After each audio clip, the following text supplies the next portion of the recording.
fiel escucha a un nuevo episodio de La Tribu Estoica. En el día de hoy te traigo un libro actual, de un autor que ya vimos en el canal y que te servirá para comprender por qué es tan difícil discutir con alguien sobre política o religión. Hablo del autor Jonathan Haidt y del libro que ya vimos en el canal se titula La hipótesis de la felicidad, el capítulo número 59. Allí hablamos de cómo funciona nuestro cerebro a la hora de perseguir ese estado tan escurridizo que es la felicidad. Hoy continuamos con las consecuencias de que nuestro cerebro esté mapeado de la manera que lo está, pero miramos hacia afuera, hacia la relación con nuestros semejantes. En la primera parte repasaremos conceptos que vimos en el otro resumen, así que si no lo has escuchado te recomiendo que te pases por allí primero. Luego ya nos adentraremos en ideas más profundas sobre la moralidad y cómo influye tanto en nuestra construcción del conocimiento como en nuestras relaciones sociales.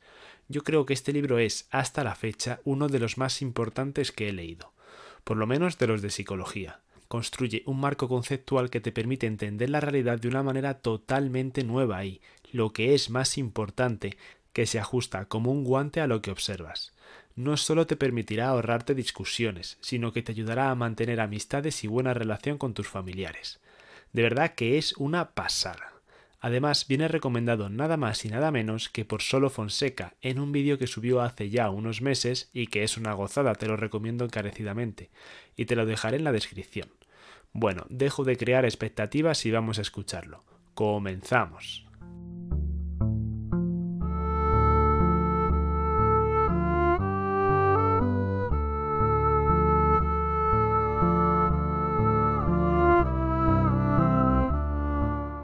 Primera parte. La intuición viene primero, el razonamiento estratégico después. Capítulo 1. ¿De dónde viene la moralidad? ¿De dónde viene la moralidad? Las dos respuestas más comunes han sido desde hace tiempo que es congénita, una respuesta nativista, o que proviene del aprendizaje infantil, la respuesta positivista. En este capítulo se considera una tercera posibilidad, la respuesta racionalista, que es la que dominaba la psicología moral cuando el autor ingresó en el campo. La moralidad es autoconstruida por los niños sobre la base de sus experiencias con el daño. Los niños saben que el daño está mal, porque odian que se les haga daño, y poco a poco llegan a ver que, por lo tanto, es malo dañar a los demás, lo que les lleva a comprender lo justo y, finalmente, la justicia.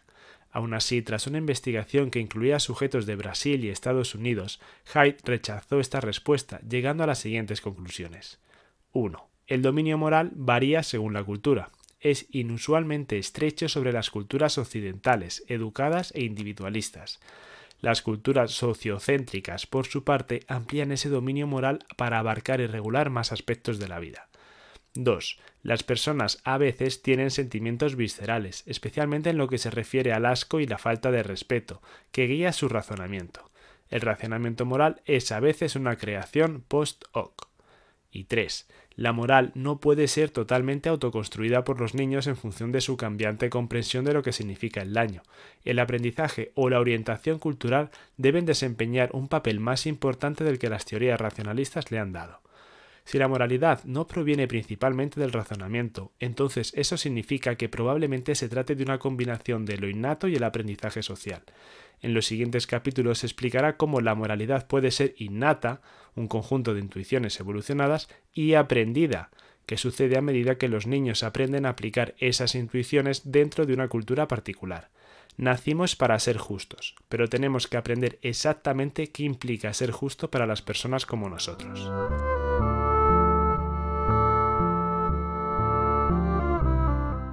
Capítulo 2. El perro intuitivo y su cola racional. Las personas razonan y las personas tienen intuiciones morales, incluidas las emociones morales. Pero, ¿cuál es la relación entre estos procesos? Platón creía que la razón podía y debía ser el amo. Jefferson creía que los dos procesos eran socios igualitarios, es decir, la cabeza y el corazón, que gobernaban un imperio dividido. Hume creía que la razón era, y sólo podía ser, sirviente de las pasiones. El autor de este libro trata de mostrar que Hume tenía razón y lo hace con los siguientes argumentos para su defensa. 1. La mente está dividida en dos partes, como un jinete, que son los procesos controlados, en un elefante, que son los procesos automáticos. El jinete evolucionó para servir al elefante. 2. Puedes ver cómo el jinete sirve al elefante cuando las personas experimentan un desconcierto moral. Tienen fuertes sentimientos viscerales sobre lo que está bien y lo que está mal, y luchan por fabricar justificaciones a posteriori para esos sentimientos. Incluso cuando el sirviente, el razonamiento, regresa con las manos vacías al no poder encontrar justificaciones para mantener su posición, el amo, es decir, la intuición, no cambia su juicio. 3. El modelo intuicionista social parte del modelo de Hume y lo hace más social. El razonamiento moral parte de nuestra lucha vitalicia para hacer amigos e influir en los demás. Es por eso que Hyde defiende las intuiciones viene primero, el razonamiento estratégico después. No entenderás el razonamiento moral si piensas en él como algo que la gente hace por voluntad propia para descubrir la verdad.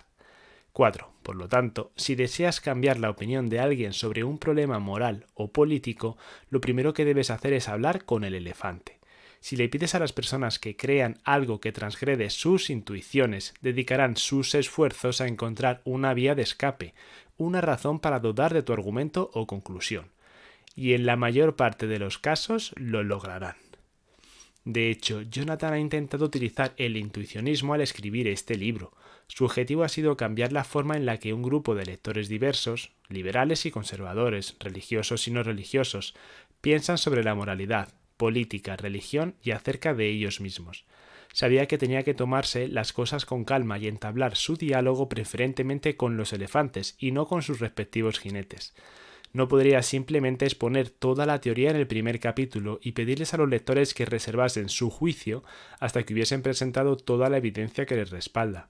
En cambio, decidió entretejer la historia de la psicología moral con su historia personal, para transportarlos en un viaje desde el racionalismo al intuicionismo. Agregó algunas anécdotas históricas, citas de filósofos antiguos y elogios a algunos visionarios. También diseñó metáforas como la del jinete y el elefante, que se repetirán a lo largo del libro. Hizo estas cosas para sintonizarse con tus intuiciones sobre la psicología moral. Si llegados a este punto sigues escuchando el podcast, eso es una buena señal.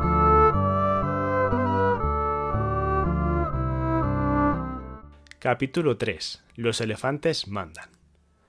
De nuevo, el primer principio de la psicología moral es: las intuiciones vienen primero, el razonamiento estratégico después.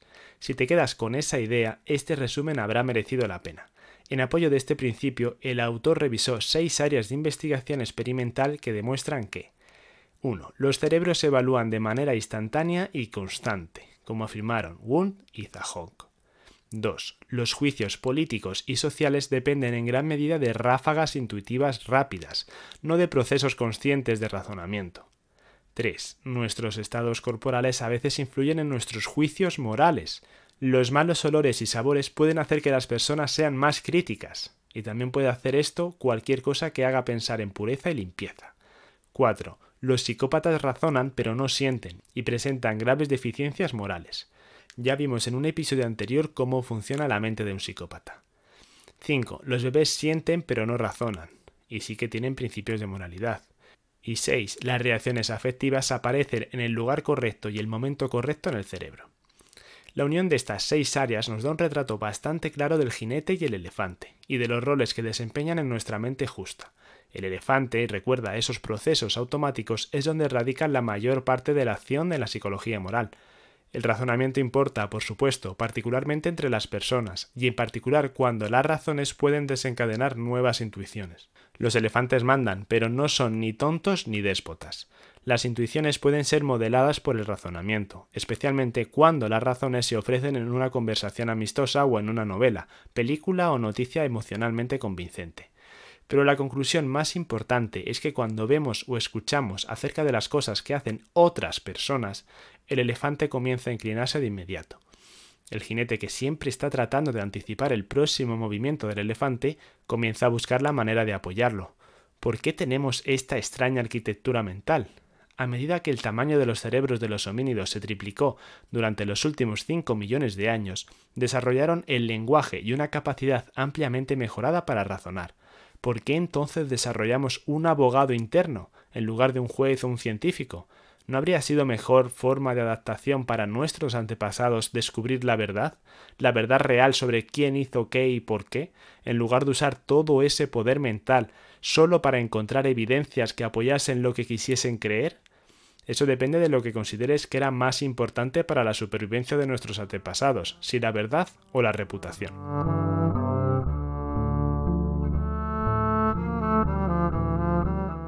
Capítulo 4. Vótame. Te explico por qué. Ya lo he repetido varias veces, pero no está de más volverlo a decir. El primer principio de la psicología moral es: las intuiciones vienen primero, el razonamiento estratégico después.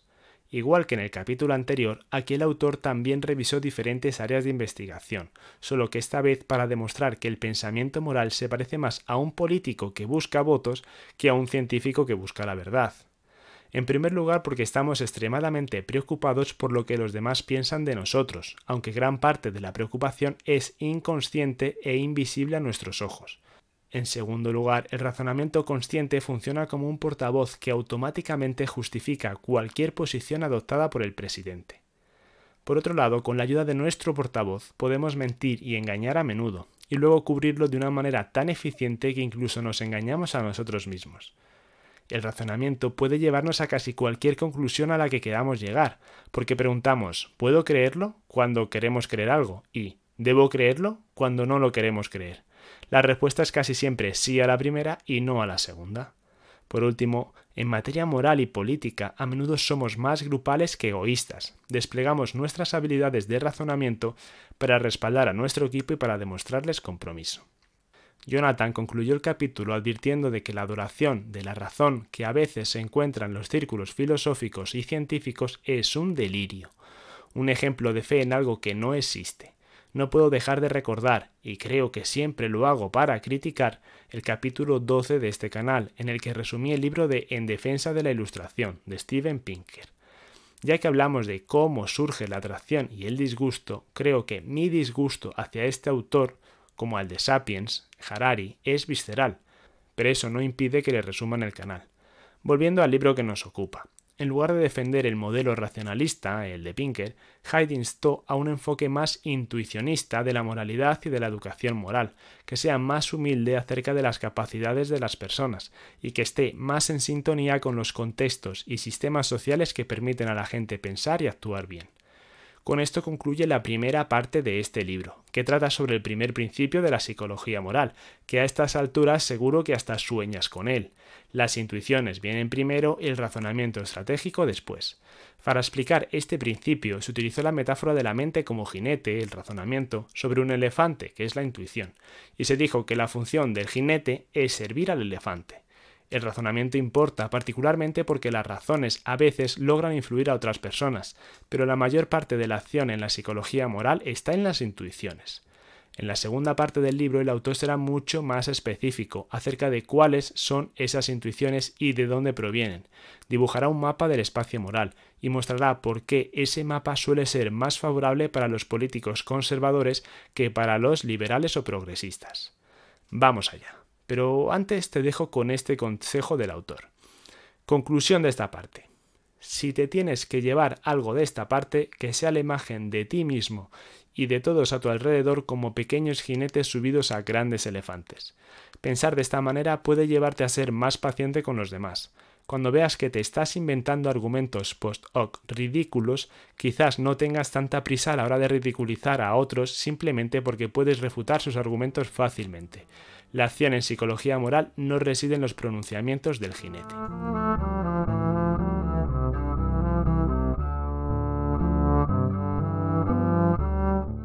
Segunda parte. La moralidad es mucho más que justo e injusto. Capítulo 5. Más allá de la moralidad, Wade. El segundo principio de la psicología moral es: la moral es mucho más que justo e injusto. Para apoyar esta afirmación, en el libro se describe una investigación que muestra que las personas que crecen en sociedades occidentales, educadas, industriales, ricas y democráticas, Wade, por sus siglas en inglés, que a su vez significa raro, constituyen valores estadísticos atípicos para muchos de los indicadores de la psicología moral. También se vio que 1. Cuanto más Wade eres, más percibes un mundo hecho con objetos separados, en lugar de percibir relaciones. 2. El pluralismo moral es realmente descriptivo. Como un simple hecho antropológico, el dominio moral varía a través de las culturas. 3. El dominio moral es inusualmente estrecho en las culturas Wade, donde se limita en gran medida a la ética de la autonomía, es decir, las preocupaciones morales sobre los individuos que dañan, oprimen o engañan a otros. Es más amplio e incluye la ética de la comunidad y la de la divinidad en la mayoría de las otras sociedades humanas, y dentro de las matrices morales, religiosas y conservadoras dentro de las sociedades Wade. Es decir, que en Occidente la moral se centra casi exclusivamente en temas de opresión y engaño, y los grupos que se preocupan de algo más son los que se encuadran dentro de las formaciones religiosas y con creencias conservadoras. 4. Los matrices morales unen a las personas y las ciegan a la coherencia o incluso a la posibilidad de la existencia de otras matrices. Esto hace que sea muy difícil para muchos considerar la posibilidad de que realmente puede haber más de una forma de verdad moral, o más de un marco válido para juzgar a los demás o dirigir una sociedad.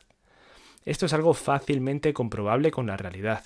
No sé si tienes unas convicciones políticas fuertes, y si las tienes, de qué signo son. Pero independientemente de eso, el ejercicio que te propongo es el siguiente. Pregunta a alguien que sí tenga un convencimiento genuino sobre una ideología política en concreto. ¿Qué opina sobre la gente que vota al signo contrario? La respuesta más probable que te encuentres no será la siguiente. Son personas que tienen unas preocupaciones diferentes a las mías o una concepción económica y de organización social que, aunque busquen los mismos fines, como mejorar la sociedad, toman caminos diferentes. Me extrañaría mucho que te diera esa respuesta. Lo más seguro es que tilde a esas otras personas como estúpidas o malvadas.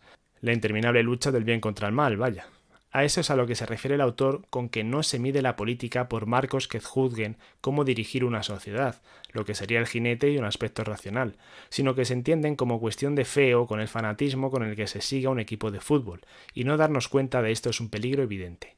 En los siguientes 3 capítulos, el autor cataloga las intuiciones morales que muestran exactamente lo que hay más allá de lo justo y lo injusto.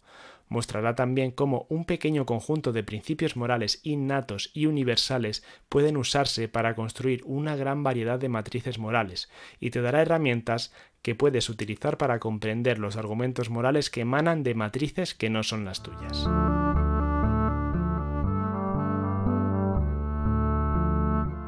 Capítulo 6. Los receptores gustativos de la mente justa.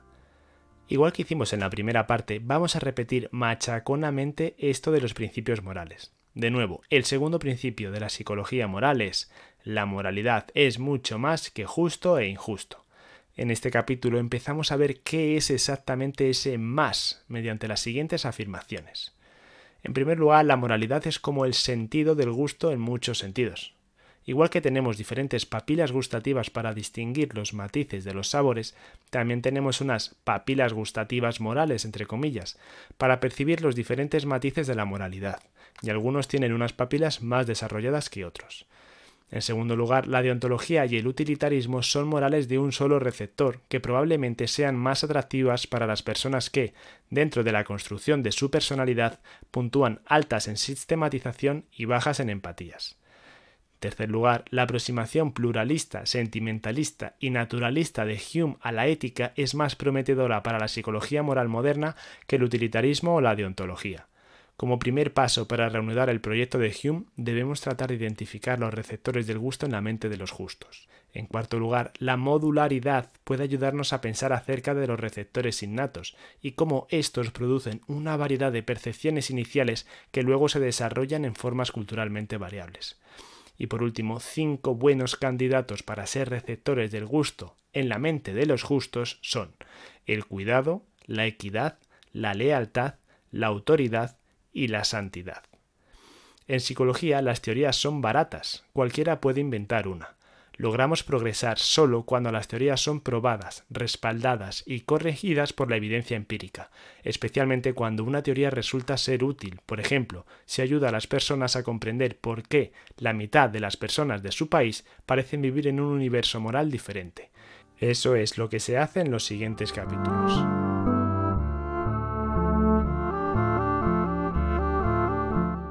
Capítulo 7. Los fundamentos morales de la política. Este capítulo comienza tratando de detonar tus intuiciones sobre los 5 fundamentos morales que presenté en el capítulo 6. También se defendió la inactitud como organizada antes de la experiencia, como el primer borrador de un libro que se revisa a medida que los individuos crecen dentro de diversas culturas. Esta definición le permitió a Haidt proponer que los fundamentos morales son innatos.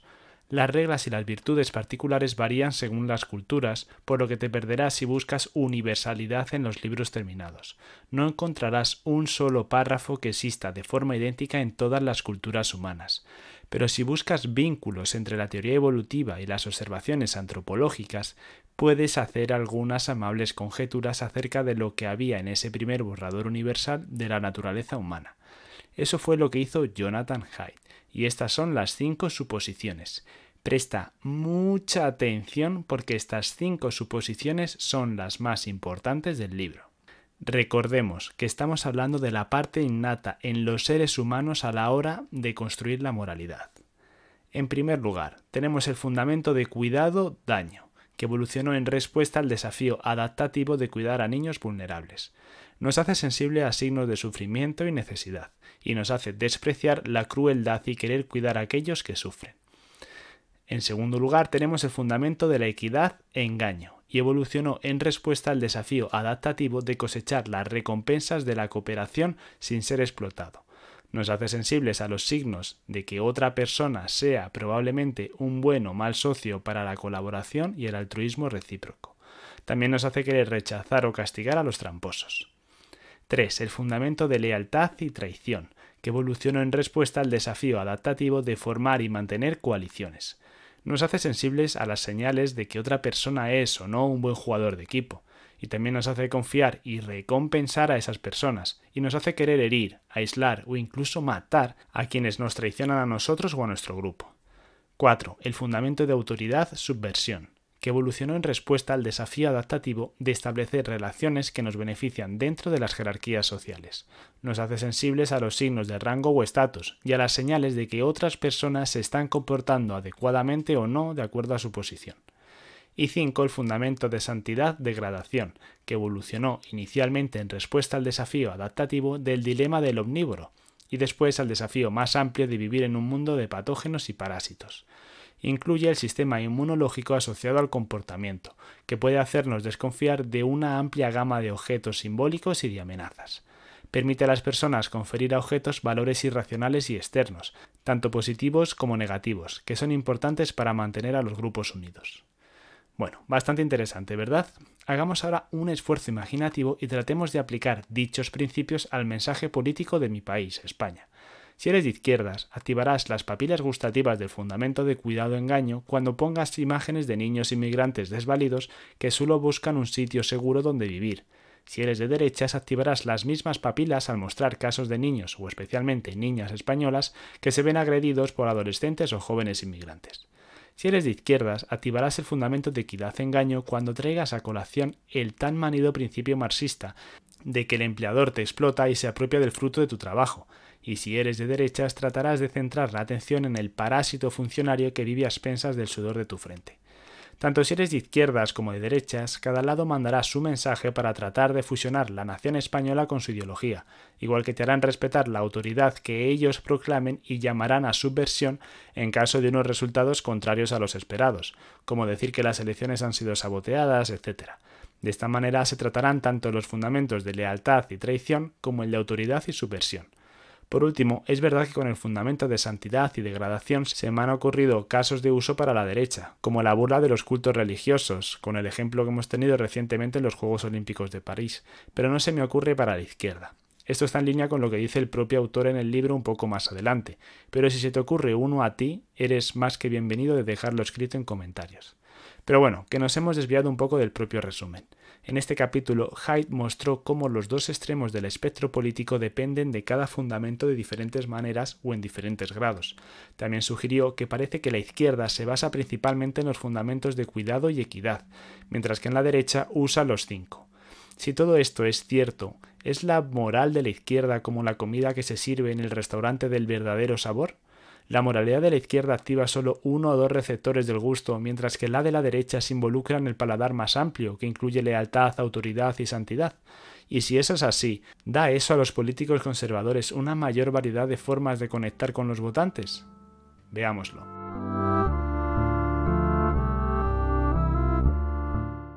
Capítulo 8. La ventaja conservadora.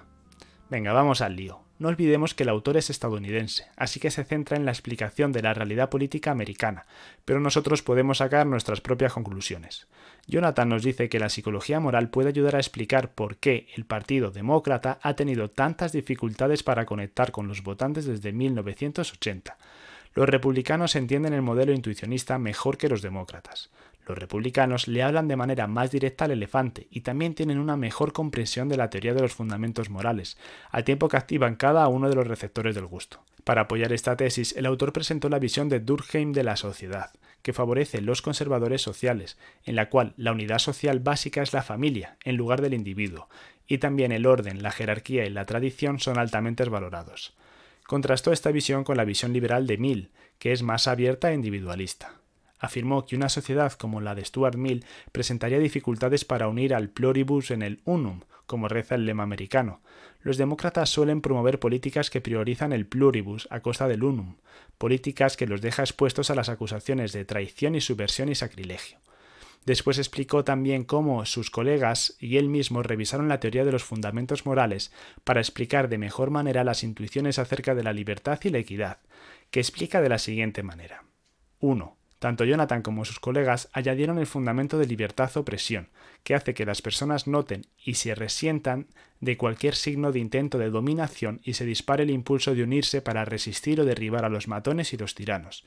Este fundamento sustenta el igualitarismo y el anti-autoritarismo de la izquierda, así como la ira antigubernamental de los libertarios y de algunos conservadores que no quieren que se los pisotee. 2. También modificaron el fundamento de equidad para que se centrase más en la proporcionalidad. El fundamento de la equidad comienza con la psicología del altruismo recíproco, pero sus obligaciones se expandieron una vez los humanos crearon el chisme y las comunidades morales punitivas.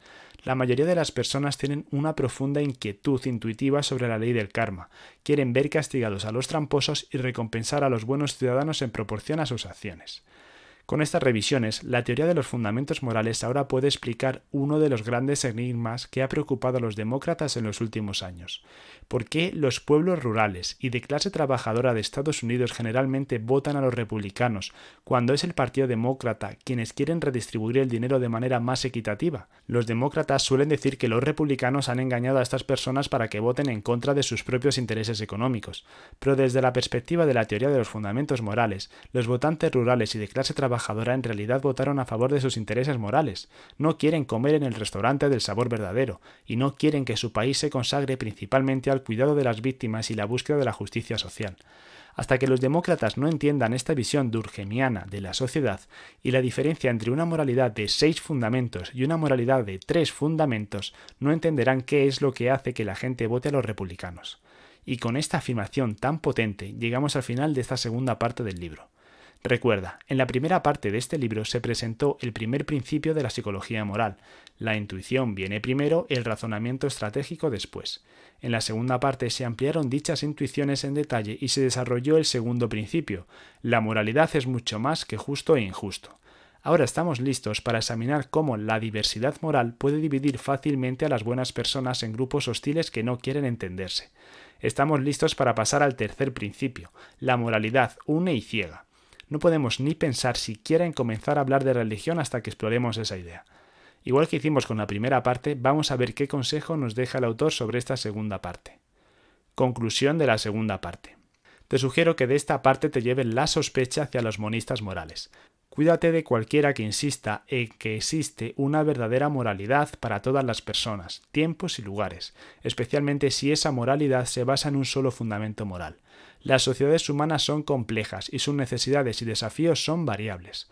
Nuestras mentes contienen una caja de herramientas de sistemas psicológicos, incluidos los 6 fundamentos morales, que se pueden utilizar para enfrentar esos desafíos y construir comunidades morales efectivas. No necesitas usar los 6, y puede haber ciertas organizaciones o subculturas que puedan prosperar con uno solo, pero cualquiera que te diga que todas las sociedades de todas las épocas deberían usar un matriz moral particular, apoyada en una configuración particular de los fundamentos morales, es un fundamentalista de uno u otro tipo.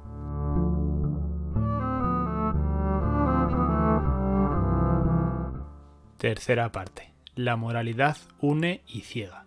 Capítulo 9. ¿Por qué somos tan grupales? Darwin creía que la moralidad era una adaptación que evolucionó por selección natural y que operaba a nivel individual y grupal.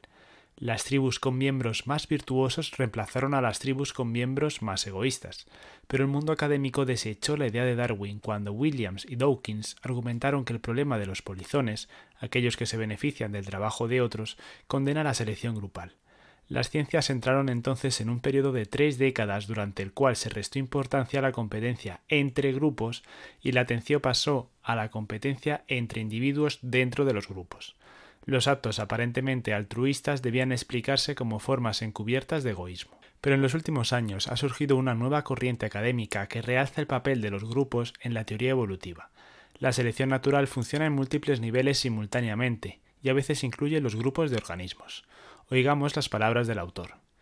Abro comillas. No puedo afirmar con seguridad que la selección de grupos haya moldeado la naturaleza humana, pues lo cierto es que hay científicos cuyos puntos de vista respeto a ambos lados del debate. Pero como psicólogo interesado en la moralidad, puedo decir que la selección multinivel ayudaría mucho a explicar por qué las personas son simultáneamente tan egoístas y tan gregarias. Cierro comillas. Hay una gran cantidad de nuevas corrientes desde la década de 1970 que nos obliga a repensar la selección grupal, como parte de la selección multinivel. Haidt ha intentado resumir esas corrientes en 4 pruebas documentales que, en conjunto, equivalen a una defensa de la selección grupal. Prueba A. Las grandes transiciones producen superorganismos. La historia de la vida en la Tierra muestra ejemplos repetidos de grandes transiciones. Cuando el problema del polizón se silencia en un nivel de jerarquía biológica, mayor y menor, surgen vehículos más poderosos, los superorganismos, en el nivel siguiente de jerarquía, con nuevas propiedades, como la división del trabajo, la cooperación y el altruismo dentro del grupo. Prueba B. La intencionalidad compartida genera matrices morales. El paso del Rubicón que permitió que nuestros antepasados funcionaran tan bien en sus grupos fue el surgimiento de la capacidad humana única de compartir intenciones y otras representaciones mentales, así como las normas para juzgar el comportamiento del otro. Estas normas compartidas fueron el comienzo de las matrices morales que rigen nuestra vida social actual. Prueba C. Genes y culturas coevolucionan. Una vez que nuestros antepasados cruzaron el Rubicón y comenzaron a compartir metas, nuestra evolución se convirtió en un asunto de 2 fases. Los individuos crearon nuevas costumbres, normas e instituciones que modificaron el grado de adaptación de muchos rasgos grupales. En particular, la coevolución genes-cultura nos dio un conjunto de instintos tribales. Nos encanta destacar la pertenencia al grupo y cooperamos de manera preferencial con los miembros de nuestro grupo. Prueba D. La evolución puede ser rápida. La evolución humana no se detuvo ni ralentizó hace 50.000 años, se aceleró. La coevolución genes-culturas alcanzó un punto álgido durante los últimos 12.000 años. No podemos analizar a los cazadores-recolectores de hoy en día y asumir que representan la naturaleza humana universal tal como fue fijada hace 50.000 años. Deberíamos tener más en cuenta los periodos de cambio ambiental masivo, como ocurrió entre el 70.000 y 140.000 años atrás, y de cambios culturales, como ocurrió durante la era del Holoceno, a la hora de entender quiénes somos y cómo conseguimos nuestra mente justa. La mayor parte de la naturaleza humana estaba moldeada por la selección natural que operaba a nivel del individuo. La mayor, pero no toda. También disfrutamos de algunas adaptaciones relacionadas con el grupo, como muchos estadounidenses descubrieron en los días posteriores a los atentados del 11S. Los seres humanos tenemos una doble naturaleza. Somos primates que desean formar parte de algo más grande y noble que nosotros mismos. Somos un 90% chimpancés y un 10% abeja. Si aceptas esta metáfora, los aspectos grupales del ser humano tendrán mucho más sentido.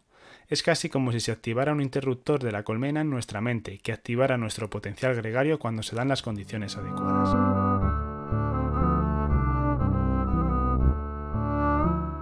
Capítulo 10. El interruptor de la colmena. Cuando el autor empezó a escribir la hipótesis de la felicidad, creía que la felicidad venía de dentro, como decían Buda y los filósofos estoicos hace miles de años. Nunca harás que el mundo se ajuste a tus deseos, así que céntrate en cambiarte a ti y a tus deseos. Pero cuando terminó de escribirlo, había cambiado de opinión. La felicidad viene de en medio. Se consigue equilibrando las relaciones entre tú y los demás, tú y tu trabajo, y tú mismo y algo más grande que tú. En el resumen de este libro, recuerda que lo hice en el capítulo 59, te explico más qué significa eso de que la felicidad viene del medio. Una vez que comprendes nuestra naturaleza dual, incluida nuestra superposición grupal, entiendes por qué la felicidad viene del medio. Evolucionamos para vivir en grupos. Nuestra mente está diseñada no solo para ayudarnos a competir dentro de nuestros grupos, también para ayudarnos a unirnos con los de nuestro grupo para ganar competiciones entre grupos. En este capítulo se ha presentado la hipótesis de la colmena, que establece que los seres humanos son criaturas condicionales de la colmena. Tenemos la capacidad, en circunstancias especiales, de trascender el interés propio y sumergirnos temporal y extáticamente en algo más grande que nosotros mismos. Ha llamado a esta habilidad el interruptor de la colmena. El interruptor de la colmena es otra forma de explicar la idea de Durkheim de que somos homo duplex. Vivimos la mayor parte de nuestra vida en el mundo ordinario, el profano, pero alcanzamos nuestras mayores alegrías en esos breves momentos de tránsito al mundo sagrado, en los que nos convertimos en una parte con un todo. Jonathan Haidt también ha descrito 3 formas comunes en las que pulsamos el interruptor de la colmena: el asombro en la naturaleza, las drogas durkheimianas y las fiestas tipo raves. También ha descrito los últimos hallazgos sobre la oxitocina en las neuronas espejo, que sugieren que son la materia de la cual está hecha el interruptor de colmena. La oxitocina nos une a nuestros grupos, no a toda la humanidad. Esto es un pequeño obstáculo para los estoicos. Las neuronas espejo nos ayudan a empatizar con los demás, pero particularmente con aquellas que comparten nuestra matriz moral. Sería genial pensar que los humanos estamos diseñados para amar a todos incondicionalmente. Maravilloso, pero bastante improbable desde una perspectiva evolutiva. Lo más que podemos lograr es el amor parroquial, el amor dentro de los grupos, amplificando por la similitud, un sentido de destino compartido y la supresión de los polizones.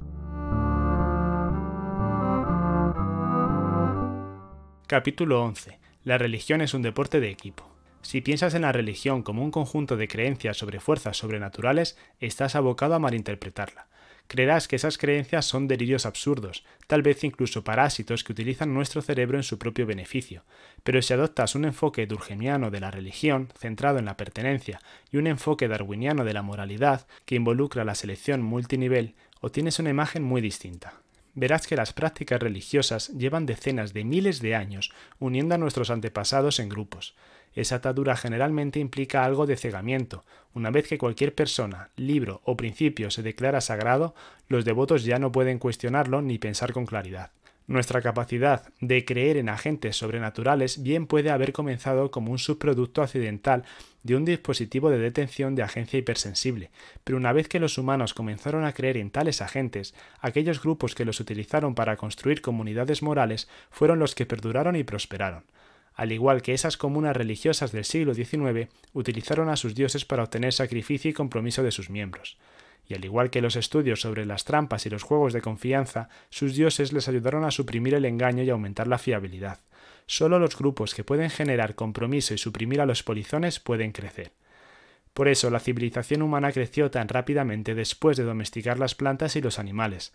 Las religiones y las mentes justas habían convulsionado, cultural y genéticamente, durante decenas de miles de años antes de la era del Holoceno, y ambos tipos de evolución se aceleraron cuando la agricultura ofreció nuevos retos y oportunidades. Solo los grupos cuyos dioses promovieron la cooperación y cuyas mentes individuales respondieron a esos dioses fueron capaces de enfrentar dichos desafíos y obtener las recompensas.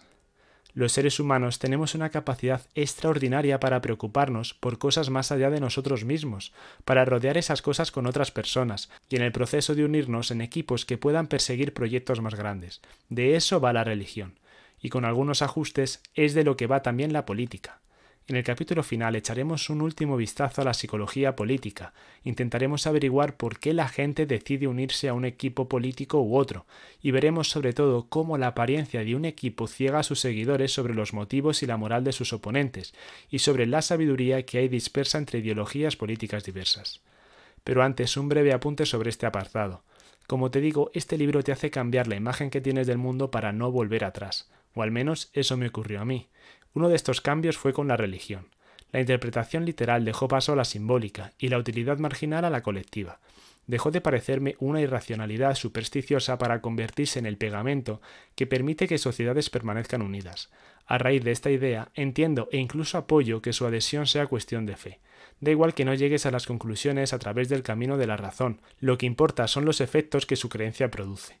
Lo que me parece a mí, y es algo personal, no algo que diga Haidt, es que la creciente secularización de la sociedad no ha hecho que desaparezca ese afán de pertenencia a grupos con base a la fe, sino que ha cambiado su objeto.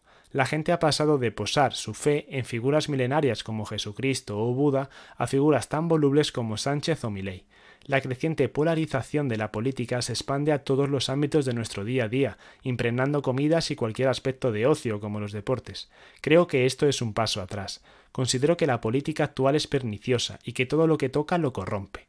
Debemos despojar a la política de todo el territorio conquistado a nuestras expensas, o al menos así lo piensa el humilde servidor que narra el episodio. Pero dejemos estos desvíos y volvamos con el último capítulo del libro.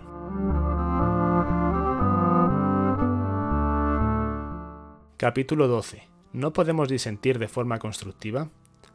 La gente no adopta sus ideologías al azar o absorbiendo las ideas que están a su alrededor.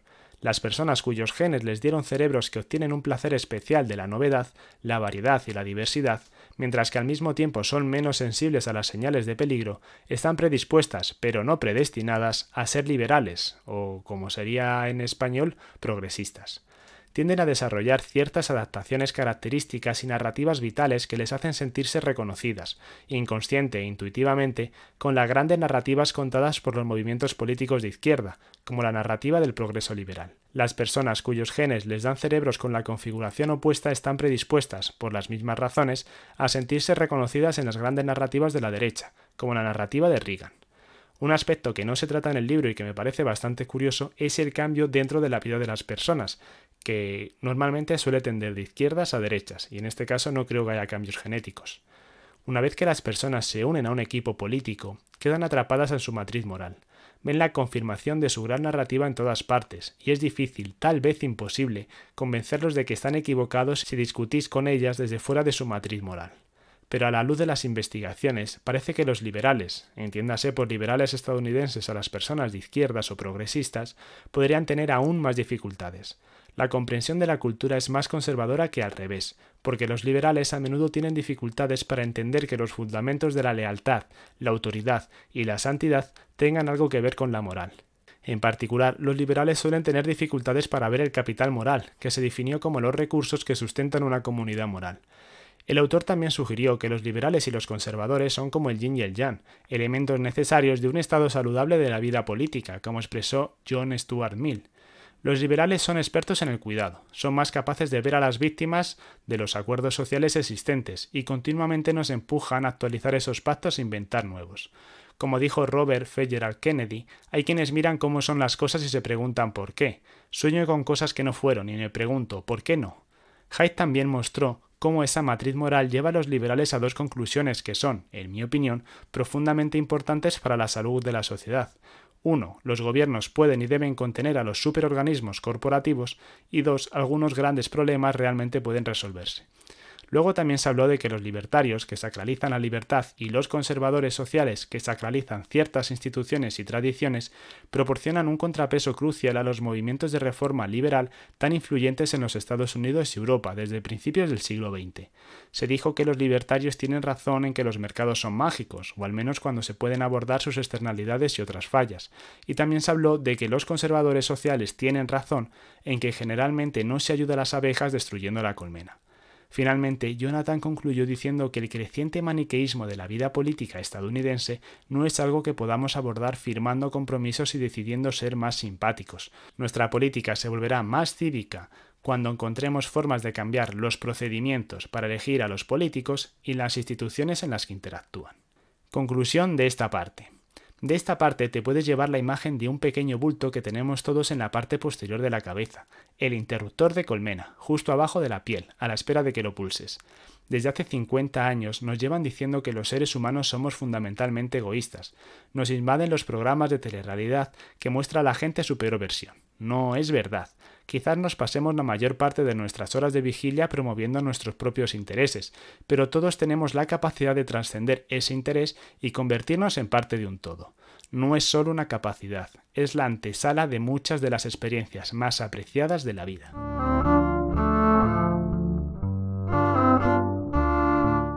Y con esto, fiel escucha, llegamos al final del episodio. Antes de irme veamos un pequeño resumen, que este capítulo ha sido algo más largo de lo acostumbrado y con mucha información. Este libro habla de por qué la política y la religión dividen a la gente. La respuesta no es, como dirían los maniqueos, porque algunas personas son buenas y otras malas. Por el contrario, la explicación es que nuestra mente fue diseñada para la justicia grupal. Somos criaturas profundamente intuitivas, cuyos instintos impulsan nuestro razonamiento estratégico. Esto hace que sea difícil conectarse con aquellos que viven en otras matrices, que a menudo se construyen en un subconjunto diferentes de bases morales disponibles. Para la próxima vez que te encuentres sentado junto a alguien con otra matriz moral, intenta hablar con él. No te precipites, no menciones la moral hasta que hayas compartido algunas risas o hayas encontrado algunos puntos en común. Y cuando surjan cuestiones de moral, asegúrate de comenzar con algunos elogios o alguna expresión sincera de interés. Todos vamos a estar aquí por un tiempo, así que tratemos de llevarnos bien. Y ahora sí, ya me despido. Espero que este capítulo te haya gustado y te haya servido para aprender algo nuevo. Si es así, házmelo saber en comentarios, que siempre es de agradecer. Además, creo que ha quedado un buen manual para poder establecer las bases para conversar sobre política, así que te animo a que se lo pases a esa persona con la que no se puede hablar por su intransigencia. A ver si entre todos conseguimos rebajar la tensión política y dedicarnos a las cosas más importantes de nuestra existencia. Y por último, como una curiosidad, decirte que parte del nombre de este canal, La Tribu Estoica, proviene de este libro. La primera parte, la de la tribu, porque formamos tribus, nos gusta pertenecer a grupos, y qué mejor que pertenecer a este grupo tan selecto en el que tratamos de hacer el mundo un pelín mejor a través del conocimiento. ¿No lo crees? Bueno, muchas gracias por estar ahí, me despido por hoy y nos escuchamos en el siguiente episodio. ¡Un saludo estoico!